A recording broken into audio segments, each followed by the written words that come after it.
18 October হজরত শাহজালাল আন্তর্জাতিক বিমানবন্দরের কার্গো ভিলেজে অগ্নিকাণ্ডের 3 দিন পর স্বাভাবিক হয় ফ্লাইট ওঠানামা, আমদানি করা পণ্যের খালাস প্রক্রিয়াও। 9 নম্বর গেট দিয়ে কার্গোগুলো ক্লিয়ার হচ্ছে, কিছু টেম্পোরারি সেট করা প্ল্যান রয়েছে। কিন্তু বাস্তবতা বলছে ভিন্ন কথা। স্বাভাবিক সময়ে 4টি গেট দিয়ে আমদানি পণ্য বের হলেও বর্তমানে হচ্ছে শুধু একটি গেট দিয়ে। এতে পণ্য পেতে তৈরি হচ্ছে দীর্ঘসূত্রিতা। ঢাকা কাস্টম হাউস থেকে 9 নম্বর গেটের দূরত্ব প্রায় 1.5 কিলোমিটার হওয়ায় দ্রুত প্রয়োজনীয় কাগজপত্র জমা দিতেও ভোগান্তি পোহাতে হচ্ছে C&F এজেন্টদের। জট বাঁধছে কন্টেইনারবাহী ট্রাকেও। বিশেষ করে ওষুধ, ভ্যাকসিনের মতো স্পর্শকাতর পণ্যের কাঁচামাল নিয়ে দুশ্চিন্তা বাড়ছে ফার্মা কোম্পানিগুলোর। ভিতরে মনে করেন যে মাল আনার নোক নাই, আবার প্লেট পাই না, এই ঝামেলা ওই ঝামেলা। সিরিয়ালি মাল পাইতে ন্যূনতম 3 দিন লেট হয়ে যাবে। কাগজ রেডি করে একটা এক্সপ্রেস পেমেন্ট করে দিয়ে দিলাম, ওরা মাল আনলো, আনার পরে দেখলাম মাল আমার মিললো না, ফার্মা মাল। অবশিষ্ট যেই মালগুলো আছে সেগুলোর কোনো আপডেট তারা দিতে পারছে না।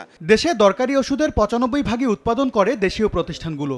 এতে যে কাঁচামাল দরকার হয় তার 90 ভাগই আসে বিদেশ থেকে। ব্যবসায়ীদের হিসাব 46টি প্রতিষ্ঠানের প্রায় 200 কোটি টাকার কাঁচামাল পুড়েছে কার্গো ভিলেজ অগ্নিকাণ্ডে।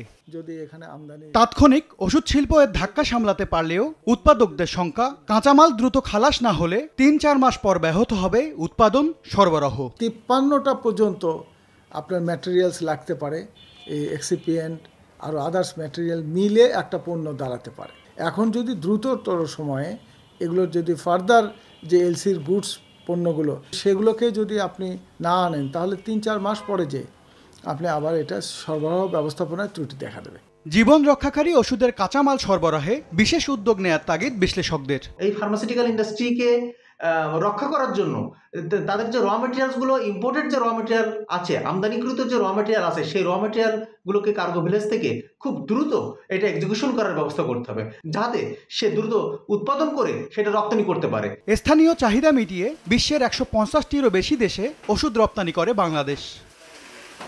MS আরেফিন, সময় সংবাদ, ঢাকা।